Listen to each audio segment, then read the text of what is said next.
Hi CMA Final aspirants. Your CMA exams are going to happen in December 2025. And when we are looking at the syllabus, the Institute of Cost Accountants of India had published certain supplementary materials for your most of the final paper. In that, in this particular video, we are going to discuss about what all are the contents in the supplementary material that is provided for corporate financial reporting paper. That is, there are two amendments which this particular material talks about. One is amendment with respect to Ind AS 21, the effects of changes in foreign exchange rate, and second one, there is another amendment with respect to Ind AS 116 on leases with respect to the accounting for sale and leaseback transactions. So in this particular video, what we are going to see is that what all are the amendment, why it is required, and let's try to decode how it can be applied in a real life scenario. Okay, so first of all, this particular topic, it has not yet come to the CA final syllabus. Okay, as far as CA final syllabus is concerned, for the purpose of January 2026 exam also, this amendment is not applicable. They had not specified this particular amendment with respect to leases and all. However, the ICMA had notified this as part of your syllabus, and there is an illustration in the standard which is reproduced in the supplementary material as well. We'll try to decode that particular illustration as well as the guidance that is contained in the standard. So without wasting any time, let's move on to this particular guidance. So for your convenience, I had made a crisp note of this particular topic, and it can be downloaded from the link that is in the description as well. So without wasting time, let's just brush through what all are the concepts in this particular thing. So first thing which we are going to see is that the amendment with respect to Ind AS 21, the effects of changes in foreign exchange rate. So as an introduction, I'll just say what is this particular standard is all about. This standard provides guidance on how to translate the foreign currency transaction and year-end balances with respect to that, as well as if you are having a foreign operation, how you should translate those figures while incorporating into the books of the reporting enterprise. So in that, in earlier context, in earlier standards, there was no specific provision with respect to foreign exchanges which cannot be exchanged. Okay, foreign currencies which cannot be exchanged. For example, there are some government-based exchange controls like in Venezuela or in Zimbabwe. So in those kind of economies, it is not it cannot be freely transferred. The forex cannot be freely converted to other currency, and there can be situations where multiple or parallel exchange rates may exist. All political or economic restrictions may be there. Due to this, certain currencies they may lack exchangeability. That is, it may not be able to convert it into another known currency at a proper legal through a proper legal channel. It is not possible to translate it, or it is not possible to exchange those forex with other countries' currencies as well. So this standard was silent about this particular element. Now, through this 2025 amendment, the Ind AS 21 or IAS 21, this is removing the inconsistent practice with respect to these particular currencies where the exchangeability lacks. So the amendment provides detailed guidance on when a currency is not exchangeable. That guidance is there. Secondly, in those particular cases, how to estimate a spot rate for the purpose of accounting for that particular transaction for year-end balances restatement, and what all are the disclosures are required if the currency lacks the exchangeability. So these amendments will be applicable from 1st of April 2025, that is from the financial 2025-26 onwards.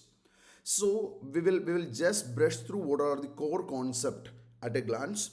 So when we are seeing this, so basically in order to follow the normal treatment with respect to forex, when the currencies which are involved in the transaction must be exchangeable. That is, the currency is exchangeable if the entity can obtain another currency in an orderly transaction through legally enforceable means and within a normal time frame. Let us say there is Indian rupee and there is US dollar. So whenever you are having some US dollar with you, you can go to the bank through a legal channel itself. You can convert it into legal tender of our country, that is Indian rupee. So there is no issues with respect to that translation, that conversion. So likewise, in an orderly transaction, in a lawful manner, in a very short span of time, if you're able to convert from one currency to another, then those currencies are having exchangeability. However, there are certain circumstances wherein the exchangeability lacks with respect to certain currencies. So when we can say that this exchangeability lacks, when the entity can obtain no more than insignificant amount of foreign currency for required purpose. So when we are exchanging, or when we are converting this, we will be getting a very meager amount, or there is no legal means to convert it into this particular currency. If that is the situation, those currencies are not exchangeable. In that case, if you are using the rates that are unrealistic, or if you are going ahead with a treatment which is not guided by the standard itself, in that particular case it may affect your financial reporting. Therefore, the standard setter states that if the currency lacks exchangeability, if the currency lacks the exchangeability, what you need to do is that under current circumstances, if market participants are converting this, okay, under current conditions, if the market participants are converting from this currency to that the our functional currency, what is the rate at which we will be doing that particular transaction? We need to estimate that spot rate. Okay, we need to estimate that spot rate in an orderly exchange between market participants under current conditions.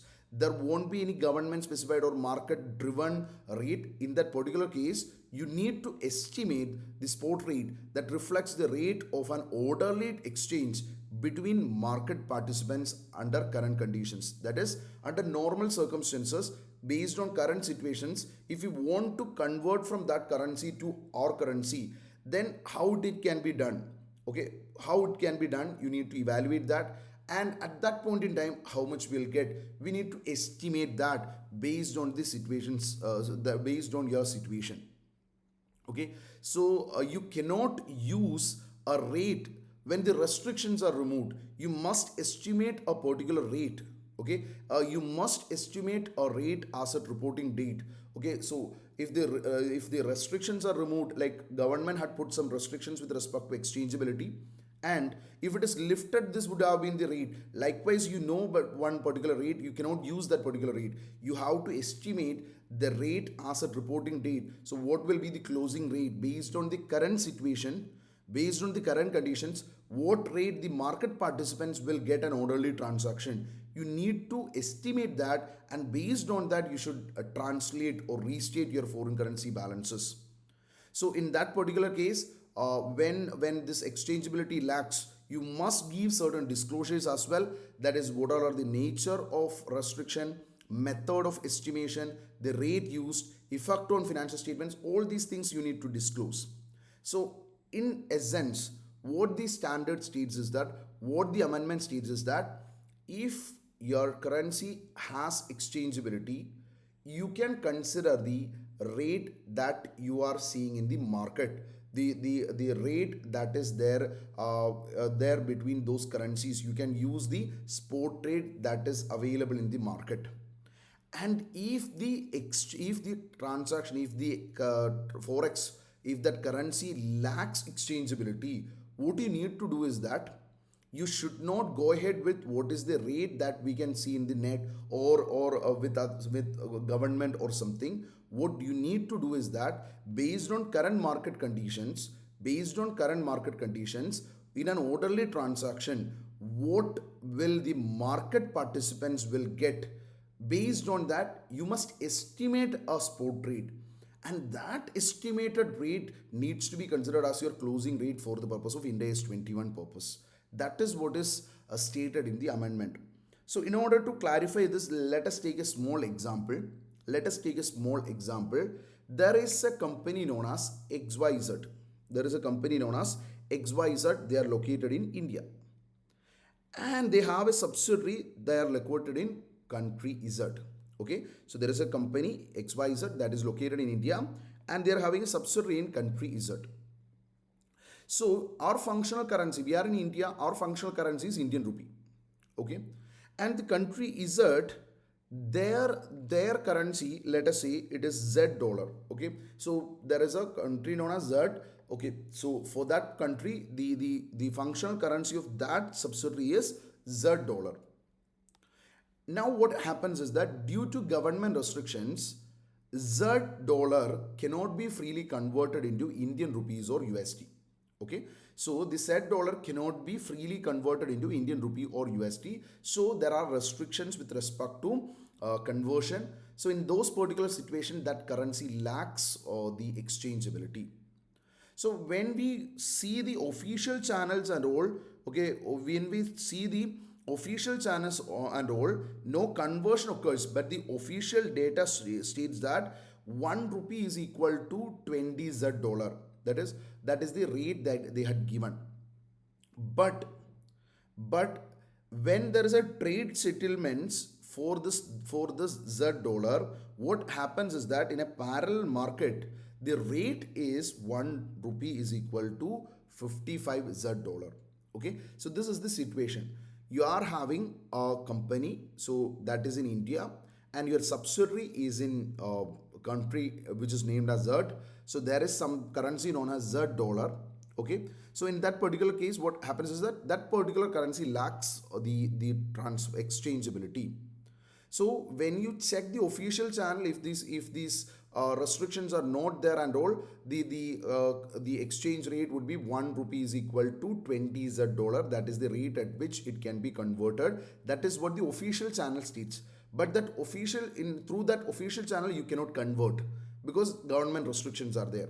So you need to consider what the market participants will do under current circumstance. If you want to do a trade settlement at that date, so what rate will be used? So then we know that 1 rupee is equal to Z dollar 55. That's the market in the parallel market rate. That is the parallel market rate. And on 31st March, when we translate the subsidiaries net assets for consolidation, Z dollar 55 lakhs or 5.5 million is the net assets of that subsidiary. So what we need to do is that whenever these kind of things happens, you need to check whether that particular forex has exchangeability. So here, if you consider this, the entity cannot obtain Indian rupee via a legal banking channel. So this communicates that the currency, the Z dollar, is not exchangeable. So if it is not exchangeable, we cannot go ahead with the official rate given. We cannot go ahead with the official rate given. If the official rate given is used, what happens is that 5.5 million or 55 lakhs divided by your 20 is the rate you'll be having. 1 rupee is equal to 20 is the 20 the Z dollar. That is what is the rate given. So 55 divided by 20, you will report 2.75 lakhs as the net assets of this country. Okay, this is the net assets of this particular subsidiary. However, what happens is that under current situation in parallel market rate, what happens is that the rate is so decreased wherein 1 rupee is equal to 55 Z dollar. In that case, 55 lakhs divided by 55 is a dollar. That is rupees 1 lakh can only be get under current situations. So if you are converting it using the official rate of 20, what happens is that your net asset value of the subsidiary is will get overstated. Okay, instead of 1 lakh, it will show 2.75 lakhs in the financial statements, which is unrealistic. Okay, so what we need to do is that when we are reporting the financial statement, when we are giving the financial statements, we need to report what is the financial position as on this date, considering the government restrictions, considering the rate in the parallel market and all. your net asset value in Indian rupee is just 1 lakh rupees and not 2.75 lakh rupees. So it is not correct to report it at 2.75 lakhs. You should estimate the spot rate using this parallel market rate and all, and you should use this rate, and this needs to be considered for the purpose of closing translations and closing restatement and all. So here the translation will be like the net assets of Z is 55 lakhs. So the translated value in Indian rupee will be 55 lakhs divided by 55, that is 1 lakh rupees. If the official rate is used, the value will be 2,75,000, which will be an unrealistic overstatement. So the standard setters through this amendment communicates that you should not translate using this official rate. You need to estimate the spot rate based on the market condition. So in order to give this guidance, the standard setters had amended the standard and incorporated these kind of guidances. And what you need to do is that you need to give the disclosures as well. So the disclosure can be like due to the forex restrictions in country Z, Z was not exchangeable, Z dollar was not exchangeable into INR as at 31st March 2026. XYZ Limited estimates its spot rate as 1 rupee is equal to Z dollar 55 based on observable parallel market data. Using official rate would have increased the translated net assets by 1.75. Likewise, when we are giving the disclosure, what is the nature of restriction, method of estimation, rate used, effect on financial statements because of this estimated rate. So all these needs to be disclosed in the financial statements as well. So this is the guidance with respect to amendment with respect in Ind AS 21, and which gives guidance on when the forex, when a currency lacks exchangeability. Okay, so this is the concept we are having. The second amendment we are having is with respect to Ind AS 116 on leases, that too more particularly on sale and leaseback transactions. So when the sale and leaseback transaction happens, we need to understand one particular thing, how it is to be accounted properly. Okay, so whenever there is a sale and leaseback transaction, the standard setter states that whether it is actual sale as per Ind AS 115 or not, we need to evaluate it. Okay, whether it is an actual sale as per Ind AS 115 or not, we need to evaluate it. If it is not a sale, if it is not meeting the definition or the criteria for sale as per Ind AS 115, it is a pure financing arrangement, that accounting treatment remains the same. If it is a sale, what the standard states that, so you sold certain assets and you're taking that particular asset itself on lease. At that particular case, let us say you have transferred the entire control with respect to that asset to some party, and out of that you are asking that buyer to give back the asset for some time, so that let us say for out of 10-year useful life you are taking it back for 3 years. So around 30% of rights you are retaining and 70% is only got transferred. So the standard states that when there is a sale and leaseback transaction, so you had sold the asset and you had taken some rights back. So how much is the rights which you had given per se? That is, if you had given the asset and retained 30% through a lease, then only 70% interest in that asset has got transferred to the buyer lessor. So at that particular case, what you need to do is that you should only recognize gain to that extent, and the ROU asset should be accounted or measured as a proportion of the carrying amount that was there in the financial statements as well. Likewise, a treatment is given in the books of seller lessee. In the books of buyer lessor, it is like he will purchase it, and whatever be the amount he has got, he will when he is giving it on lease, so he will classify it as finance lease or operating lease, and based on that he will follow the accounting treatment. So here what is changed is that earlier under Ind AS 116, how the ROU asset and recognized gain at the date of sale was given, but was not explicit on subsequent measurement of lease liability in sale and leaseback arrangement. So how it is to be accounted initially, that was there in the standard, but how it is to be subsequently accounted, that was not specified, especially when lease payments are variable. Okay, so when there is a variable lease payment, what is to be done, that was not clear. Okay, especially when there is a variable lease payment not linked to a rate or index. So if those kind of things, if since there was no guidance on those particular thing, there was a issue with respect to accounting for the gain on the retained portion of ROU asset earlier than when it is actually sold. So these kind of issues were there. There was a gain leakage that through the remeasurement and all. So these kind of things was happening there. So in order to avoid those kind of things, MCA has fixed this through an amendment through companies Indian Accounting Standards Second Amendment Rules 2024, aligning IFRS 16's 2022 change, and this is applicable from the financial 2024-25. So what is actually changed is that there is no change to initial sale or initial ROU measurement. Still, we need to assess sale, whether it is a sale under Ind AS 115. If it is a sale under Ind AS 115, ROU will be measured in proportion to the previous carrying amount. We will only recognize gain or loss to the extent of rights transferred.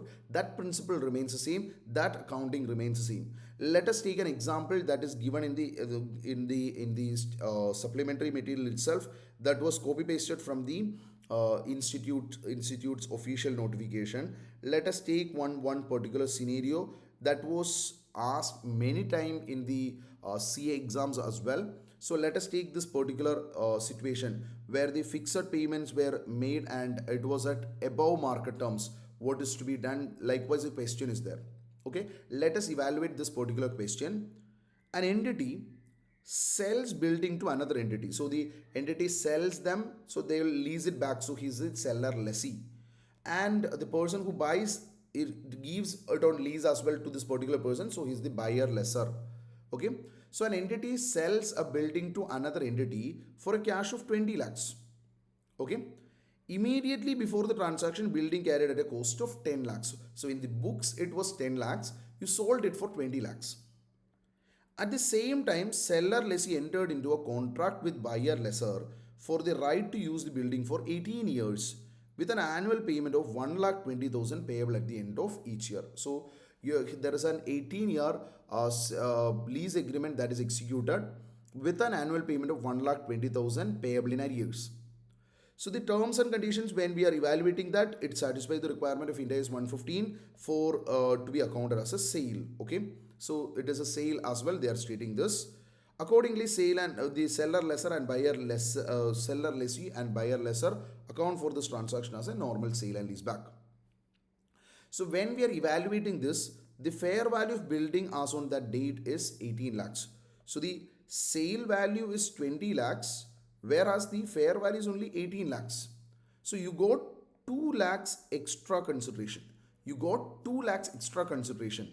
So standard series states that if these kind of things happens, that is your fair value of asset is 18 lakhs and you sold it for 20 lakhs, you got 2 lakh more. So this, any amount you received in excess of fair value, this you should always consider it as a financing arrangement. So whatever be the amount you got in excess of fair value, that will always be a financing arrangement. So through the lease, when you are making the lease payment, you will be repaying this 2 lakhs with interest as well. So that in that way it is to be considered. So the value needs to be split between what is towards lease and what is towards this 2 lakhs. So likewise, the total lease payment needs to be split as well.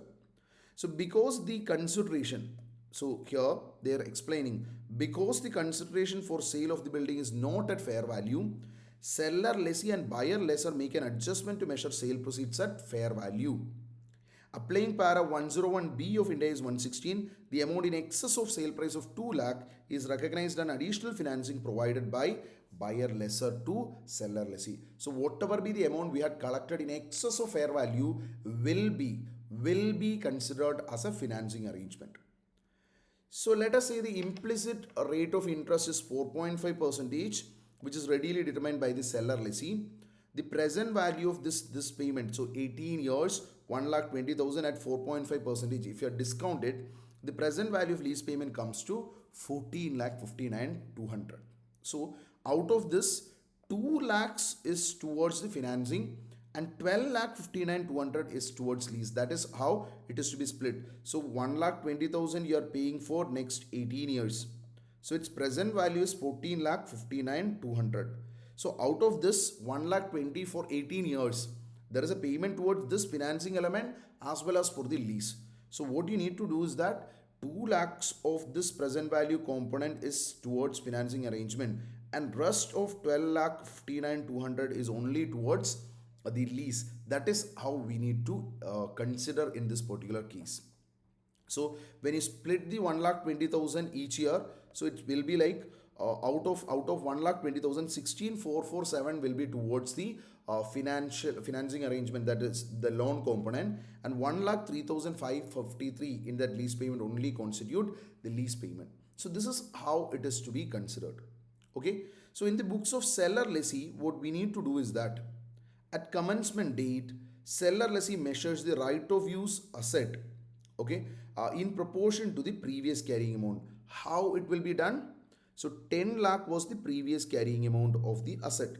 10 lakh was the previous carrying amount of the asset into whatever be the amount you are paying for lease. What is the present value of lease payments? You will take 12,59,200. Okay, so this is for this asset 18 lakh is the fair value. So if you take this proportion, the value of asset is 18 lakhs. Out of that, the value to the extent of 12,59,200 is what you are retaining through paying the lease payments. So in proportion of carrying amount, so this proportion is to be used for determining the carrying amount. So the ROU asset value will come to around 6,99,555. So this is how it will be computed. So you need to take what is the carrying amount into present value of lease payment divided by the fair value of asset. Using this formula, you need to compute what is the ROU asset value. We will compute it. So the ROU asset is 6,99,555. And what is the gain we need to consider here is that 18 lakh is the cost, the fair value. So out of 20 lakhs received, 2 lakhs considered as loan, financing arrangement. 18 lakhs is considered as consideration. So out of this 18 lakhs, the 10 lakh was the carrying amount. So you are having 8 lakh as total gain. You are having 8 lakh as total gain. So whatever you got in excess of the fair value, we had considered it as loan. So we are ignoring that component. That will be accounted separately. Apart from that, 8 lakh is the total gain. Out of that, how much is with respect to the rights or transferred? So that much portion only can be recognized. So out of this 8 lakh, if you consider 8 lakh into 12 lakh 59 200 divided by 18 lakhs. So this much proportion we had retained. So whatever be the gain relating to that, that is 5,59,645. Okay, 5,59,645. This much amount is the gain relating to rights retained. So from this 8 lakhs, 5,59,645 cannot be recognized because that is a gain relating to the rights retained through the lease. So the remaining amount of 2,40,355 can only be retained in the books. So that is what the standard states. Okay, so when we are passing the journal entry will be like, you got cash account debit, you got 20 lakhs. You need to record the ROU asset that is got as a proportion of carrying amount, which is 6,99,555. Two, you need to recognize the lease liability. You need to recognize the lease liability at 59, how much? 200. And you should also record the financial liability, that is any amount received in excess of fair value of 2 lakh as additional liability. And you should de-recognize the asset, that is that PPE, the land needs to be de-recognized, its carrying amount is 10 lakhs. And you should record the gain, okay, that is pertaining to this 2,40,355. How much is with respect to rights transport related gain you should account. Likewise, we will pass the journal entry. Okay, so the guidance is that the ROU asset needs to be recorded in proportion to carrying amount. So how we will do is that what is the actual carrying amount into what is your lease liability divided by fair value asset.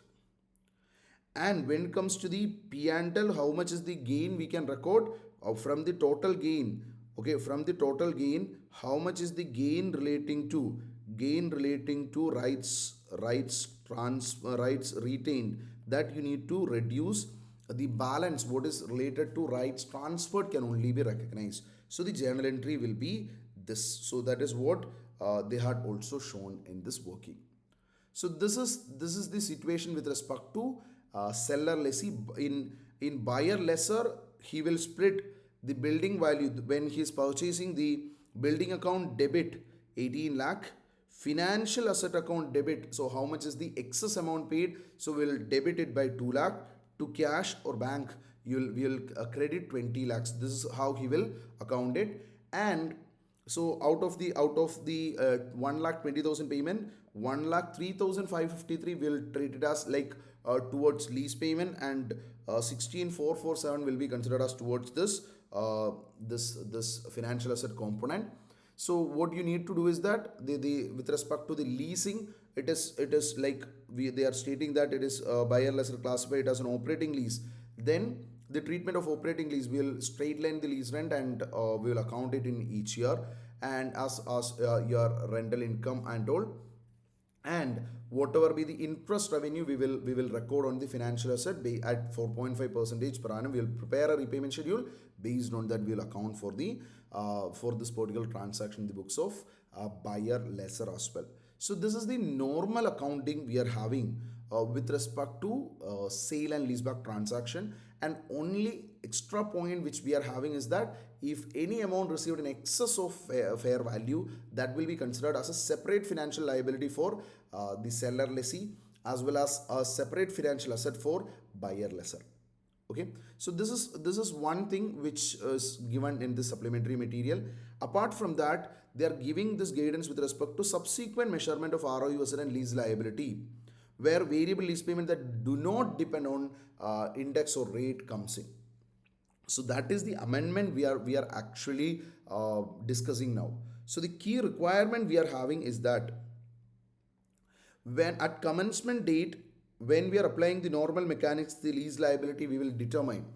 Okay, so when we are determining that lease liability, what we will be doing is that we will be following the normal principles in this particular standard. Sometimes there can be a lease payment which are not linked to any rate or index. Usually it is not considered as part of your lease payments. However, whenever there is a sale and leaseback transaction, the standard states that the standard now forces a policy to compute lease payment for subsequent measurement. There are two acceptable approaches illustrated. Let us take the illustration given in the supplementary material. Okay, so there is an entity sells a building to another entity for cash of 18 lakhs. Okay, that is the fair value of building at that date. Immediately before the transaction, building carried at 10 lakhs.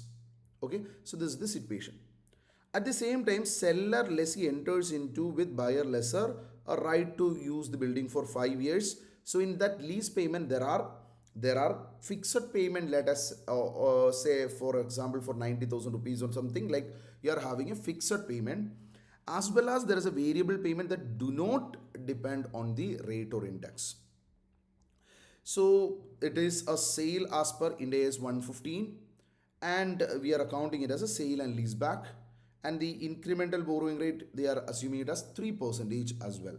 Okay, so if this is the situation, and it is like they had retained a 25% interest through this lease, 5-year lease. 25 percentage of interest is retained. That is what the seller lessee determines. In that case, whatever is the amount received, we will pass an entry cash account debit.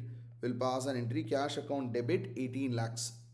So right of use asset will be in proportion to the rights in a carrying amount. So what is the rights retained proportion? 25% each. What is the ROU assets carrying amount? That assets carrying amount 10 lakhs. 10 lakhs into 25%, 2,50,000 we will debit ROU asset. To building, we will de-recognize this 10 lakh. The lease liability 4 lakh 50 comes like, so your fair value is 18 lakhs.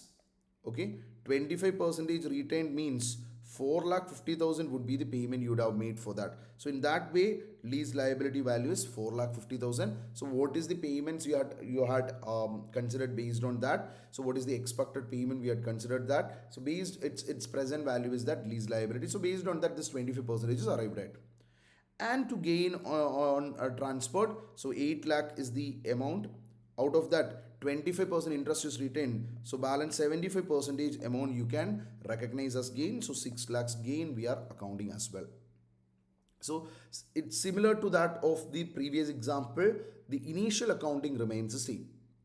Then what we do is that the ROU asset we will depreciate over its useful life. So if the future economic benefits are uniform throughout the year, then SLM method will be used. Then 50,000 per annum will be our depreciation on this ROU.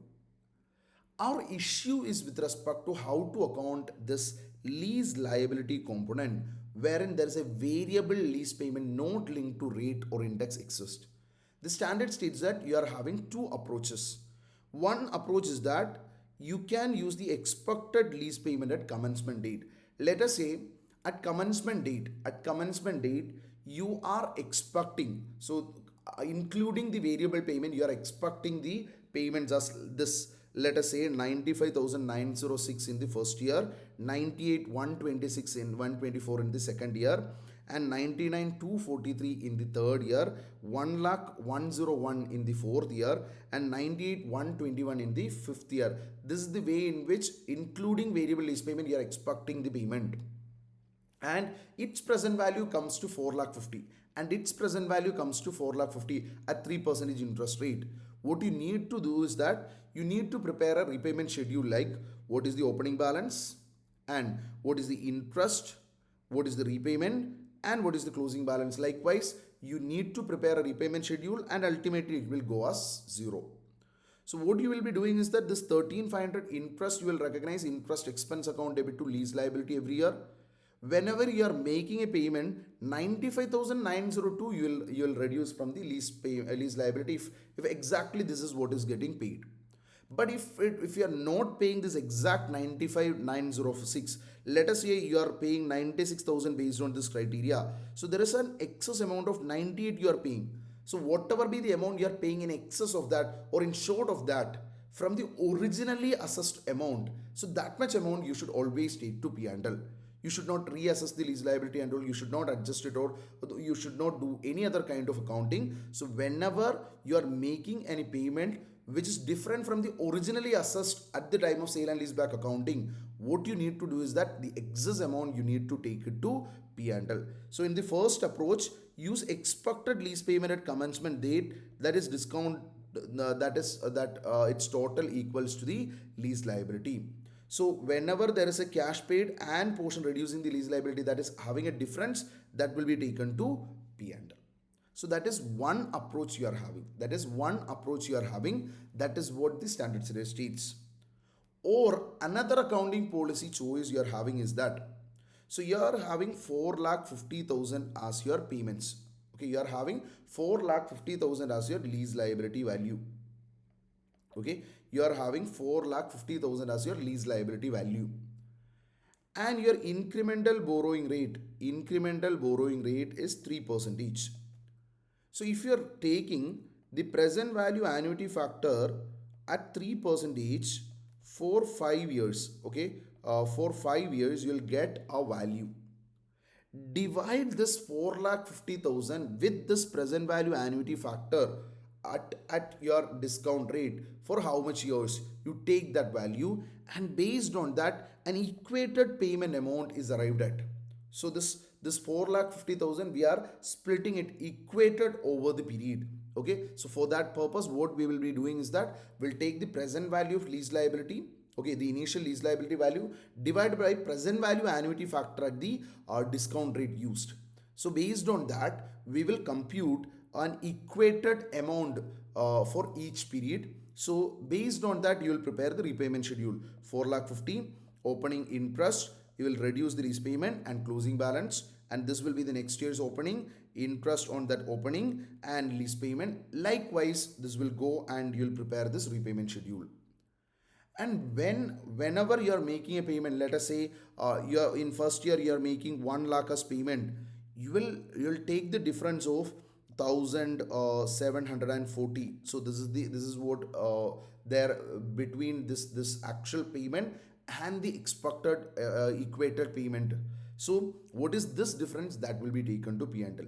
In any of these method that can be followed. Okay, any of these method can be followed when it comes to this particular lease liability accounting. So that is what the standard series states as an amendment. That is, you can use an equal periodic lease payment over the period. So that is what is the discounted liability, you take that divided by present value annuity factor you should take. So that is the annual payment. Based on that you prepare a repayment schedule, and whatever be the difference between actual payment and the lease repayment you had considered and that working, the difference will be taken to P&L each year. So any of these two approach we can follow. That is what the standard series clarify in the amendment.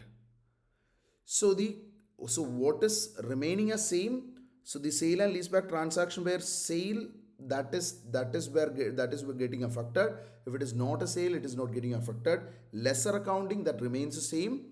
No change in the initial accounting when it comes to the lessee accounting also. Subsequent measurement, how it is to be taken, they are giving a guidance.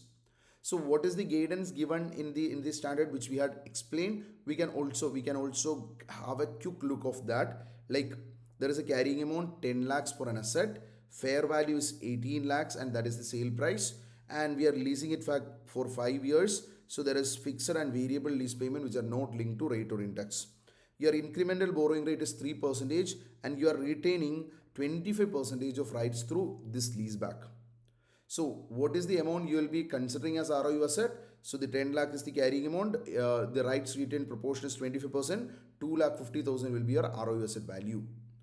So how much is the gain recognized? 18 lakhs minus 10 lakhs. Okay, 18 lakhs is the sale price, 10 lakhs is the carrying amount, the difference 8 lakhs is the profit. Out of that, 25% rights is retained. To that extent profit cannot be recognized. Remaining 75%, what is the gain relating to remaining 75% that can be recognized? That is 6 lakhs. And the lease liability, that is 18 lakhs into 25%, that much amount initial lease liability value will also be recorded. Okay, cash received is 18 lakh and we will de-recognize the building. So that is how the initial accounting will be done. So the entry will be cash account debit 18 lakhs, ROU asset account debit 2,50,000, to lease liability 4,50,000, to building, that is 10 lakhs, to gain on sale and lease back, that is 6 lakhs. This is how the entry will look like. And in the subsequent accounting, what we will be doing is that in first approach, there is an expected lease payment approach. Define lease payment at commencement date as expected pattern when discounted 3% equal to 4,50,000. So how much is your lease payment you are expecting? You need to determine that. Based on that, when it is discounted, it should equal to 4,50,000. That is how it will be arranged. So you fix that amount. What is the expectation you are having? So that particular value you take, and based on that particular value, you prepare a repayment schedule. How much is the interest and all, you calculate it. Each year based on that repayment schedule you provide interest expense, and from the lease liability, that fixed repayment schedule, what is the amount there, that you should reduce from lease liability. So when you are paying the amount, if there is any difference, if it is a gain or loss, that is to be taken to P&L. And ROU asset, it will be depreciated just like using SLM method and all. And second approach is that you can go ahead with this approach, one instance. Another option is that this 4,50,000, what you can do is that divided by present value annuity factor at the discount rate you need to take, and make a uniform lease payment you expect for each year. And based on that you prepare a repayment schedule, and based on that what is the interest you account, whatever is the equal amount that is considered in that repayment schedule, to that extent whatever be the payment is made, that is to be taken to the lease liability account. So any shortfall or any excess amount you are paying, so that difference you will take it to P&L as compared to this the repayment schedule you had prepared. So either of these two method they can follow as their accounting policy choice.